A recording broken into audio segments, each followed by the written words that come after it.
Hello bachcho, let's read this question. The question says a proton and a deuteron are moving with the same speed. Find the ratio of the de Broglie wavelength lambda p upon lambda d associated with them. So यहाँ पर हमारे पास जो की concept use होगा वो है हमारे पास de Broglie hypothesis. De Broglie hypothesis. So question में हमको गिवन है कि हमारे पास एक प्रोटॉन है और एक हमारे पास ड्यूट्रॉन है. दोनों जो हमारे पास पार्टिकल्स हैं प्रोटॉन और ड्यूट्रॉन दोनों ही सेम स्पीड v के साथ मूव कर रहे हैं.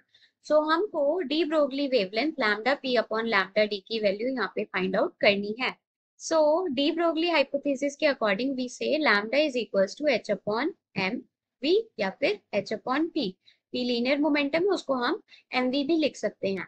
सो अगर हम लैम्डा ऑफ प्रोटॉन की बात करें तो क्या होगा H upon mass of proton into velocity of proton. और अगर हम लैम्डा ऑफ ड्यूट्रॉन की बात करें तो होगा H upon mass of deuteron into speed of deuteron. So हमारे पास lambda P upon lambda D की जो वैल्यू है वो क्या आ जाएगी H upon mass of proton और वेलोसिटी या फिर स्पीड ऑफ प्रोटॉन और ड्यूट्रॉन सेम है तो v divided by H upon mass of deuteron into v. So v से v कैंसिल हो जाएगा h से h कैंसिल हो जाएगा. सो ये हो जाएगा हमारे पास mass of deuteron upon mass of proton.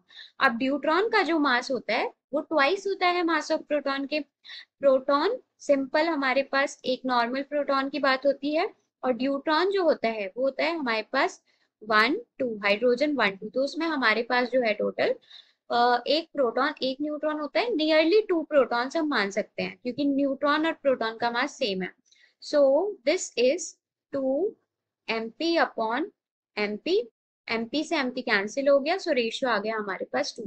So lambda P ratio lambda D जो होगा that will be equals to 2:1. so here final answer will be lambda p upon lambda d equals to 2 is 2 divided by 1. Hope you understood it well. Best of luck.